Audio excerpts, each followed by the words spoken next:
हाँ जी, आज कुछ क्वेश्चंस करेंगे जो हमने कल किया उसके ऊपर बेस्ड सवाल लिखें। Calculate the depth of a well, calculate the depth of a well if the pressure at its bottom, if the pressure at its bottom is 15 times, is 15 times that at a depth of 3 meters, that at a depth of 3 meters, full stop, atmospheric pressure is 10 meter column of water, 10 meter column of water, column COLUMN, column, ठीक है। Atmospheric pressure is 10 metre column of water. सवाल को आराम से पढ़ें दोबारा starting से। Calculate the depth of a well if the pressure at its bottom is 15 times that at a depth of 3 meters, 15 times that at a depth of 3 meters, full stop, atmospheric pressure is 10 meter column of water। आराम से पढ़ें ईमानदारी से और फिर try करें एक बार। वो तो क्लीन हो गई।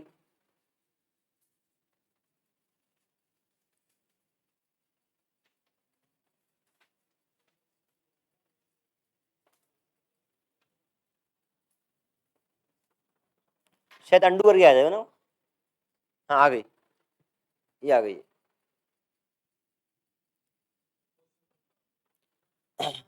आपका एक वेल है, उसके टॉप मोस्ट पॉइंट से 3 मीटर पर जो प्रेशर है उसके बॉटम पे उससे 15 गुना प्रेशर है।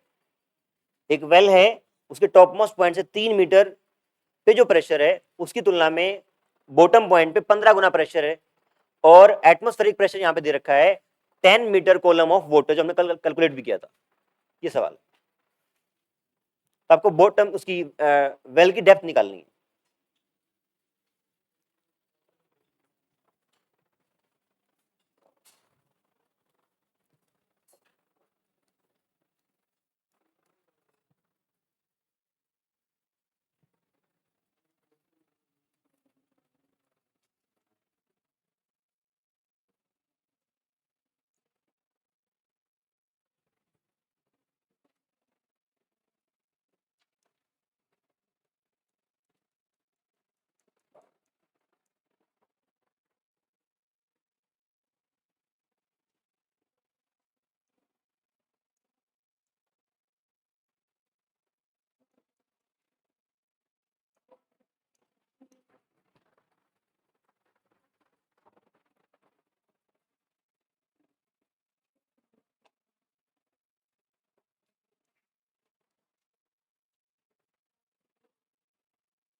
नहीं, आंसर इसका 185 metre.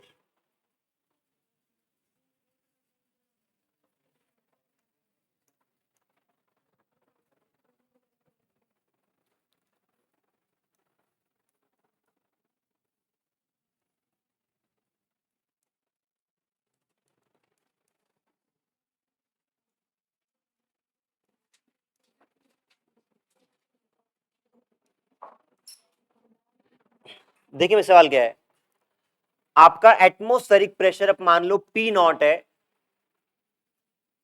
Pressure at 3 metre depth, density of water let से रो है। 3 मीटर डेप्थ पर जो प्रेशर होगा वो होगा P nought plus rho g into 3, rho g h. ये जो प्रेशर है बॉटम पे से 15 गुना प्रेशर है। पहले आप लिख लें बॉटम का प्रेशर और इसको 15 से मल्टीप्लाई कर दें। बॉटम पे प्रेशर होगा P nought plus rho g H. बताएं इक्वेशन ठीक लिखी है क्या? ये आपका क्या है? Pressure at bottom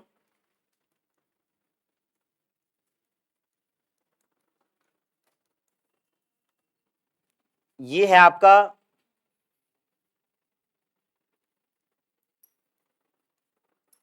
pressure at depth 3 metre, आपका 15 times. Rho is density of water, water की डेंसिटी का जो फैक्ट है आपको याद रखना है, कितना है? 1000 kg पर मीटर क्यूब। जी की वैल्यू आप 10 यूज कर लें, 10 मीटर पर सेकंड स्क्वायर। और ये यहाँ पे जो एच है, सॉरी क्या कह रहे हैं, जो पी नॉट है उसकी वैल्यू कितनी आ जाएगी?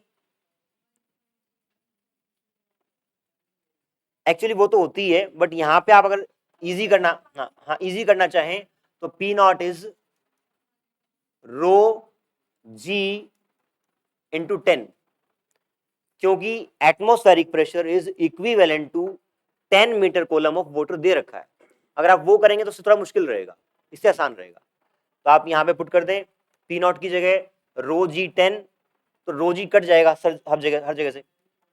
15 पी नॉट की जगह rho g 10 rho g 3 equal to rho g 10 plus rho g h. ठीक लिखा है? रो जी कॉमन आएगा, कटेगा, तो दिस बिकम्स, ये आपका हो गया 15 10 10 प्लस एच। सोल्व कर लेंगे, आंसर आएगा 185 मीटर। फटाफट नोट करें, फिर आगे बढ़ते हैं।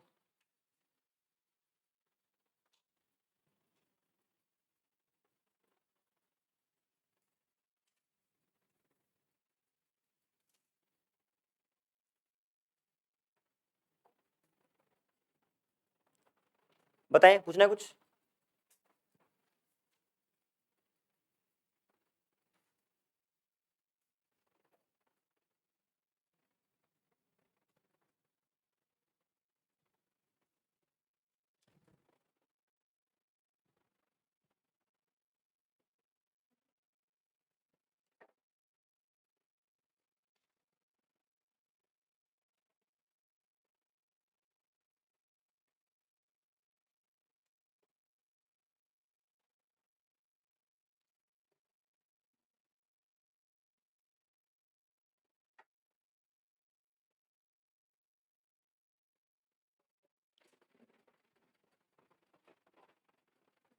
मैं करेगा आज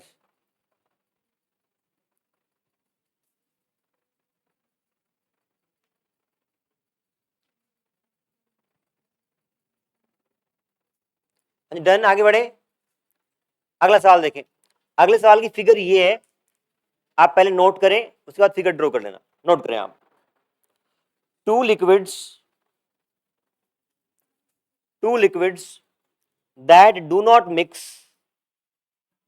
that do not mix are poured into a U-shaped tube, are poured into a U-shaped tube as shown in figure. Full stop. Find the difference capital H.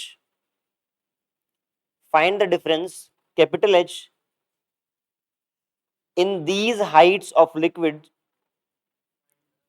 Find the difference capital H in these heights of liquids in terms of rho 1, rho 2 and small h. rho 1, rho 2 and small h. कुल मिला के आपको ये capital H निकालना है। ये निकालना है किसके टर्म्स में निकालना है? रो 1, रो 2 और H। आपके दो लिक्विड हैं, एक ये जो आपको व्हाइट से मार्क कर रखा है, एक लिक्विड है जिसकी डेंसिटी रो 2 है, जो रेड वाला है इसकी डेंसिटी रो 1 है। आपने दोनों को जब छोड़ दिया। जनरली हमें लगता है, अगर आपके घर में कंस्ट्रक्शन का काम जब भी होता है तो आपने देखा है मिस्त्री वो एक पानी की पाइप लेते हैं लेवलिंग के लिए। तो आपका जनरली अगर सेम लिक्विड है तो यू ट्यूब जब जब भी आपका कंटेनर रहेगा तो सेम लेवल पे आगे टिकते हैं। बट अगर आपने दो को मिक्स कर दिया, दो अलग अलग लिक्विड्स को जो कि आपस में मिक्स नहीं होते हैं एक तरीके से आपने, तो ऐसे केस में ऐसा हो सकता है कि आपके लेवल्स अलग अलग आए। तो यहाँ पे लेवल अलग अलग आए हैं जब आपका सिस्टम इक्विलिब्रियम में आ गया है। उस केस में आपको निकालना है capital H in terms of rho one, rho two and H. लगाएं दिमाग।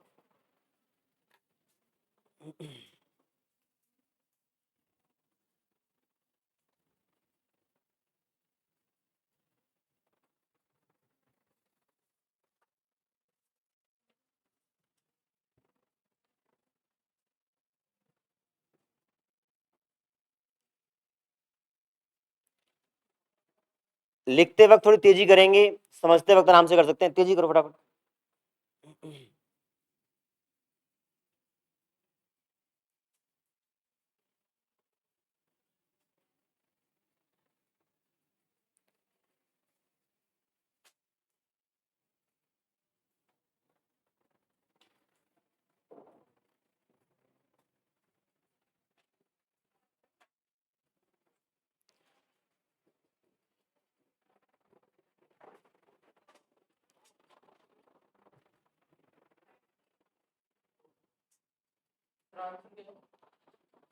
इसका आंसर मैं लिख देता हूं।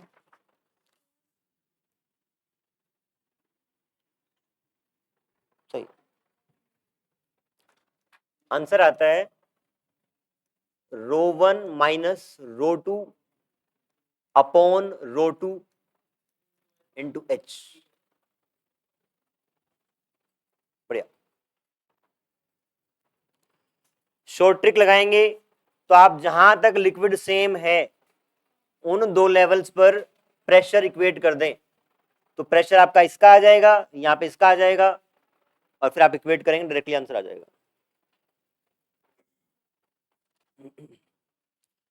जहां तक आपका सेम लिक्विड है वहां पर दो बराबर लेवल मेजर मार्क कर लो। उन दोनों लेवल्स पर जब आपका सिस्टम इक्विलिब्रियम में रहेगा तो प्रेशर सेम होगा। तो आप नीचे तक का जाने की जरूरत नहीं है, यहां से यहां तक का प्रेशर और यहां से यहां तक का प्रेशर निकाल के इक्वेट कर दो, आंसर आ जाएगा। अगर उससे बेसिक जाना है तो क्या कहा था कि यहां पे आप इसके सबसे लोवेस्ट पॉइंट पे एक हाइपोथेटिकल लिक्विड का पार्ट कंसिडर कर लो। अगर ये मूव नहीं कर रहा है तो प्रेशर यहां और यहां सेम रहा होगा, तो आप फिर लोवेस्ट पॉइंट पर प्रेशर का एक्सप्रेशन लिखते हैं, इक्वेट करते हैं, जो लास्ट किया था कल।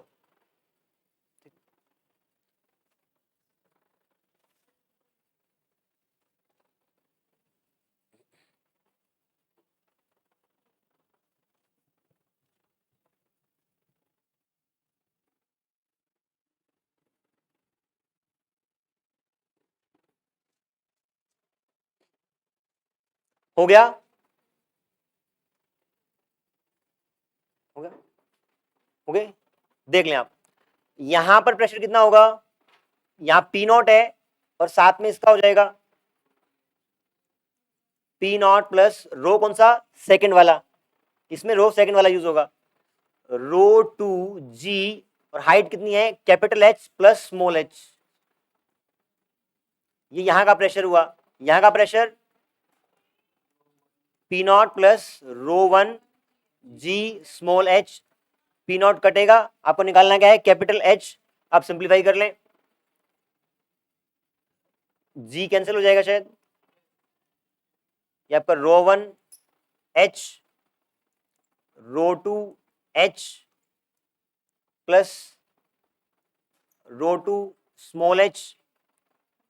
कैपिटल निकालना है आपको तो वो इस साइड कर लें, rho one minus rho two into H upon rho two comes out to be value of capital H.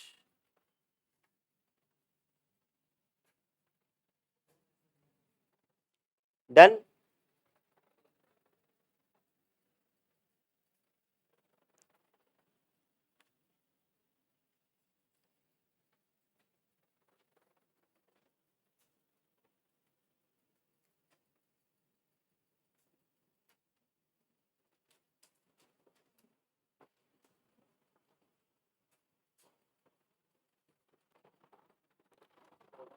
Aryan हो गया?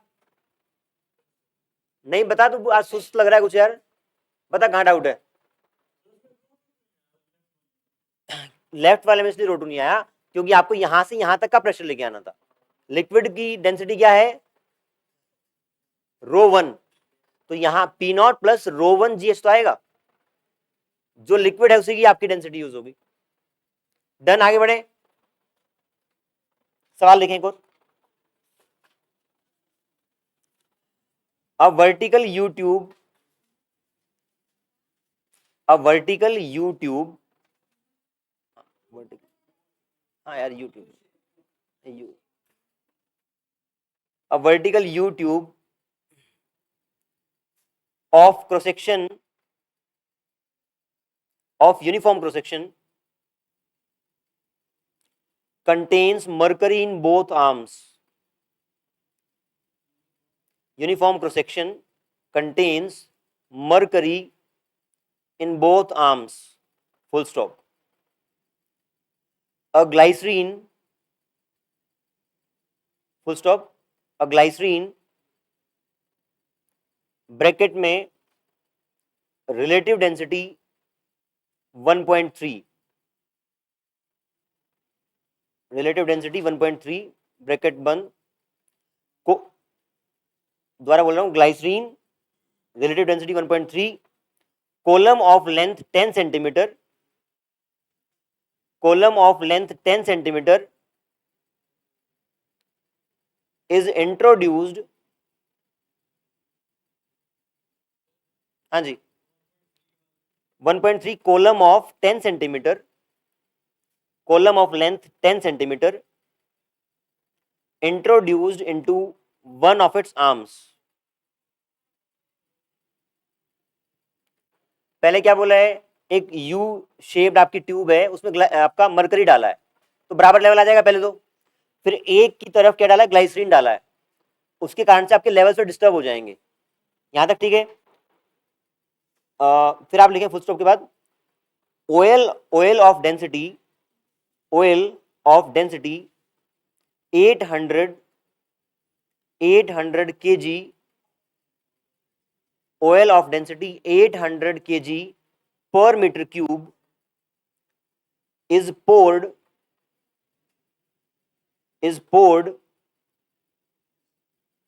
in into the other arm, is poured into the other arm until the upper surface of oil and glycerine, upper surface of oil and glycerine are at same horizontal level, are at same horizontal level, full stop. Find the length of oil column, find the length of oil column, full stop. Mercury की density given है जो मैंने कल भी बताई थी, 13.6 10³ kg पर metre cube. करें सवाल। रिलेटिव डेंसिटी किसी भी ऑब्जेक्ट की होती है density of that material upon density of water. Relative density समझ लें क्या होती है? Density of that particular material upon density of water. करें ट्राई।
आपका कितना आया? 9.6 सेंटीमीटर। सेंटीमीटर।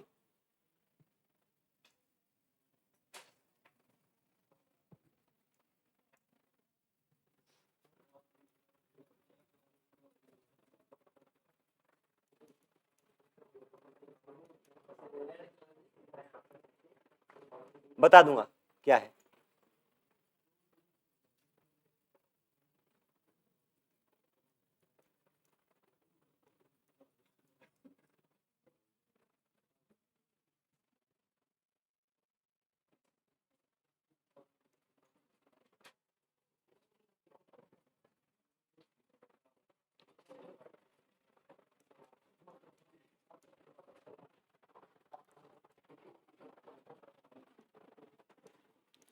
देख ले सवाल क्या है जी। व्हाइट में शोन है ये आपका मरकरी है, ये आपकी ग्लाइसरीन है, वो दे रखा है नोट उसमें आपके सवाल में।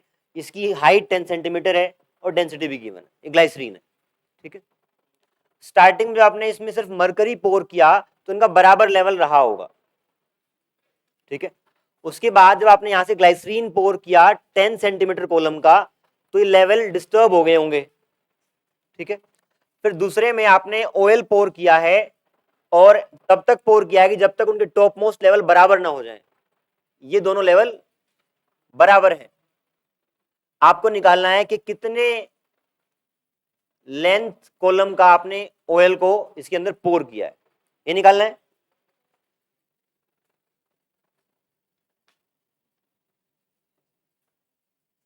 एच निकालना है आपको।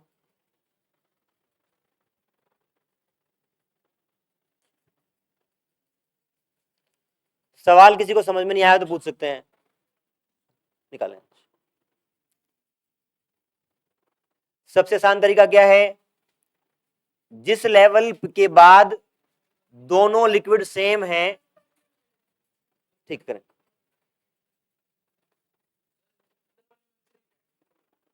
किसी नहीं, जो जो बता रखा है सवाल में लिख दिया बना।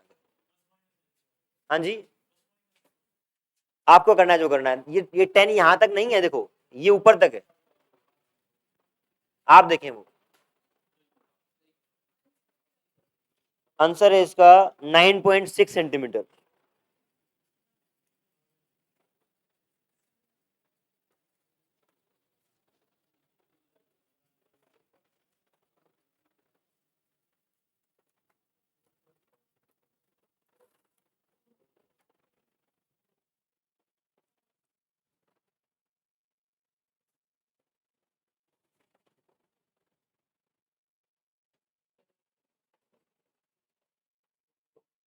नहीं, मुश्किल शायद नहीं है, कैलकुलेशन भी आसान कैलकुलेशन है। निधि हुआ बेटा? करने से होगा, पेन चलाएंगे तो होगा।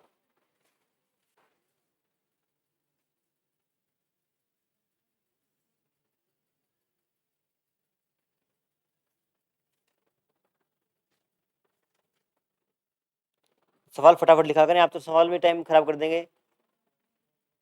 बता दिया करो आराम से ना, हट जाऊंगा।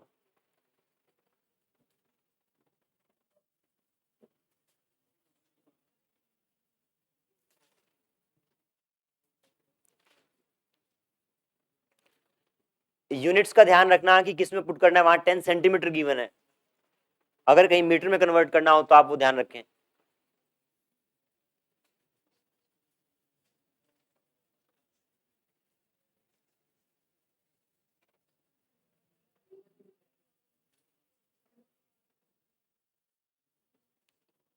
नाइन 9.6 सेंटीमीटर आंसर है। आगे आपका तो करें फिर।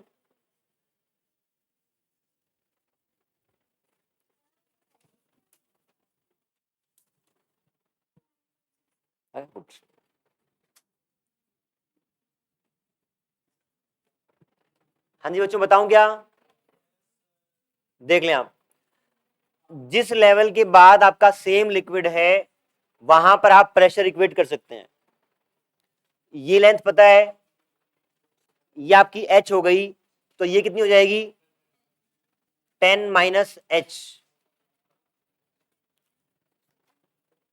Pressure from this side pressure from this side will be P naught plus रो आपका ग्लाइसिन का यूज होगा, तो आप यहां पे लिखेंगे 1.3 10⁻³ रो जी, और H कितना है 10 सेंटीमीटर। आप बताएं यहां पे 10 लिखूंगे मीटर में कन्वर्ट करके लिखूं? देखो आप एक बार, लेट से मैंने इस हाइट को H1 बोल दिया है ना, H1,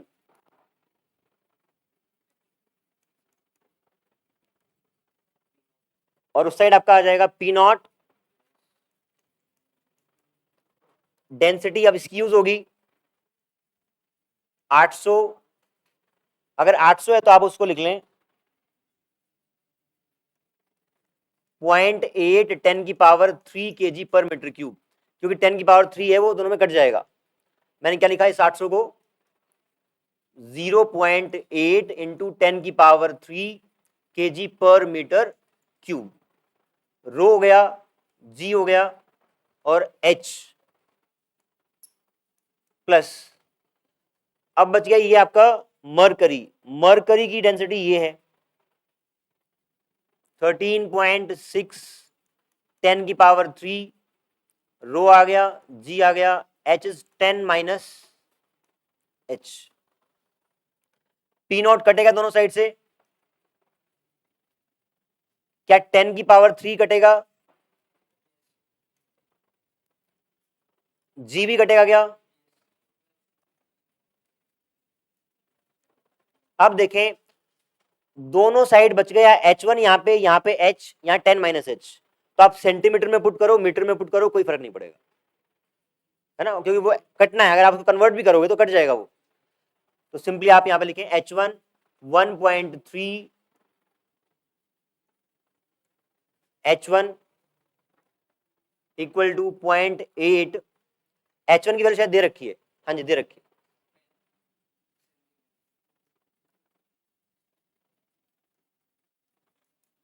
point 8 into H plus 13.6 10 minus H, इसको सोल्व कर लो, आंसर आएगा आपका 9.6 सेंटीमीटर। श्लोक पूछना है कुछ? बार बार सेम ट्रिक लगानी है, जहां जिस लेवल के बाद आपका सेम लिक्विड आ जाए उसके बाद वहां प्रेशर बराबर रहेगा।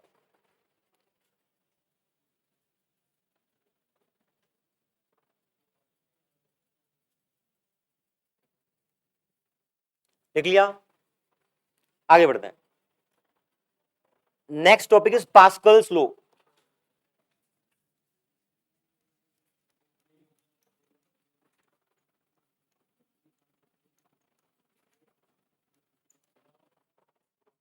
आदित्य, कमेंट्री करने की रिक्वायरमेंट नहीं है ना। पास्कल्स लॉ क्या होता है, पहले इसके दो इंपॉर्टेंट पॉइंट आप लिखें, फिर मैं समझाऊंगा आपको। पहला पॉइंट लिखें, a liquid exerts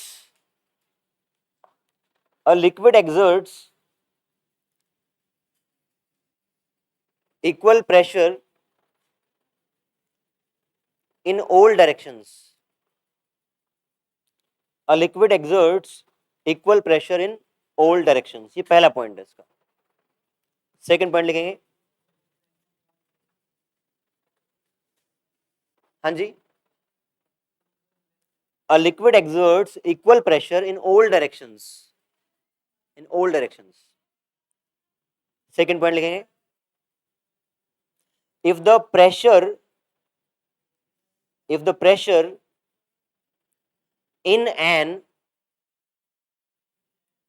enclosed fluid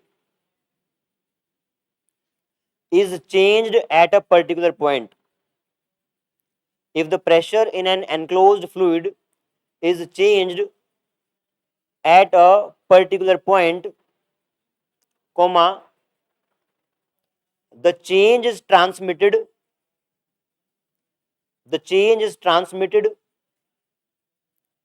to every point to every point of the fluid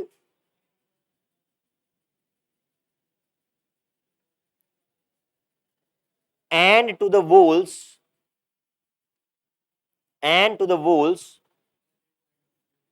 every point of the fluid and to the walls of the container wall दीवार to the walls of the container without being diminished in magnitude without being diminished in magnitude.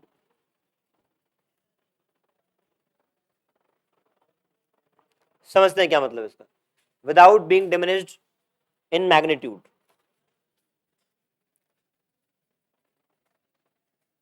पहली बात तो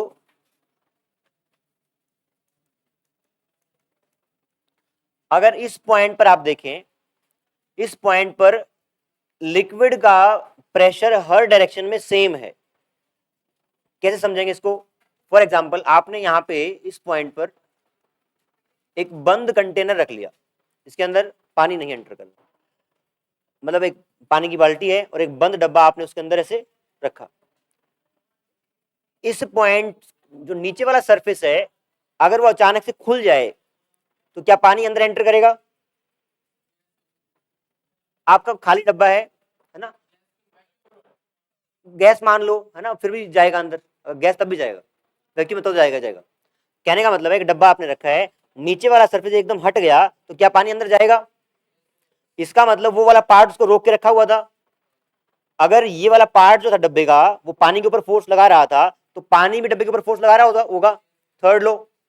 तो इसका मतलब liquid का pressure ऐसे था. ठीक है, अगर इसी डब्बे को मैं यहां ले आता हूं इस तरीके से, और अगर ऊपर वाला ढक्कन एकदम खुल जाए अब, तो क्या पानी उसके अंदर चला जाएगा? इसका मतलब पानी प्रेशर नीचे भी लगा रहा था. ठीक है, इसी पॉइंट पर अगर डब्बा आपका ऐसे रखा हो और ये वाला ढक्कन खुल जाए तो पानी ऐसे जाएगा. इसका मतलब किसी भी एक पॉइंट पर आपका लिक्विड का प्रेशर हर डायरेक्शन में रहता है और वो सेम रहता है. ये पहला पॉइंट बता रहा आपका. ठीक है, सेकंड पॉइंट क्या बोल रहा है?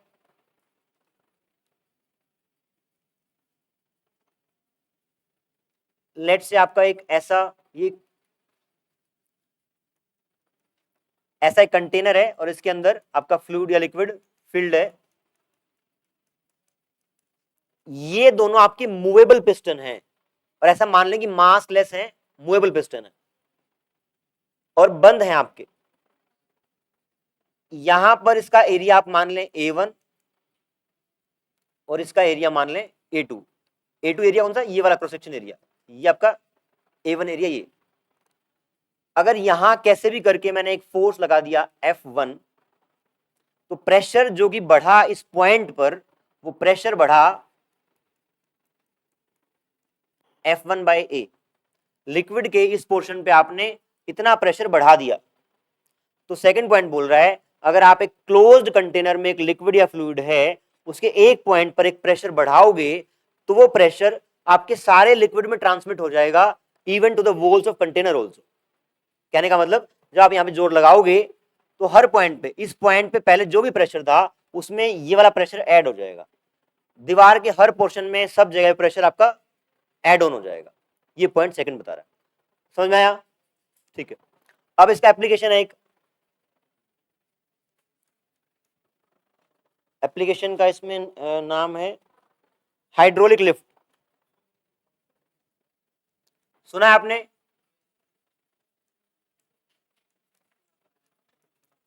स्कूल प्रोजेक्ट्स में आपने बनाई होगी या देखी होगी मेरे हिसाब से. देख लें आप क्या है. यहां पे आपने F1 प्रेशर लगाया, F1 फोर्स लगाया अपॉन एरिया A1, तो प्रेशर इतना बना. अब यही प्रेशर ट्रांसमिट होगा हर पार्ट पे, तो इसका मतलब ये प्रेशर यहां भी जाएगा. प्रेशर इतना ही रहना है, बट इस पॉइंट पे जो फोर्स है वो F2 बनेगी. जो यहां आपने F1 फोर्स लगाई, वही वहां पे जो ट्रांसमिट होगी वो फोर्स F2 हो जाएगी. F1 फोर्स बराबर नहीं रहेगी, क्योंकि प्रेशर बराबर करना है.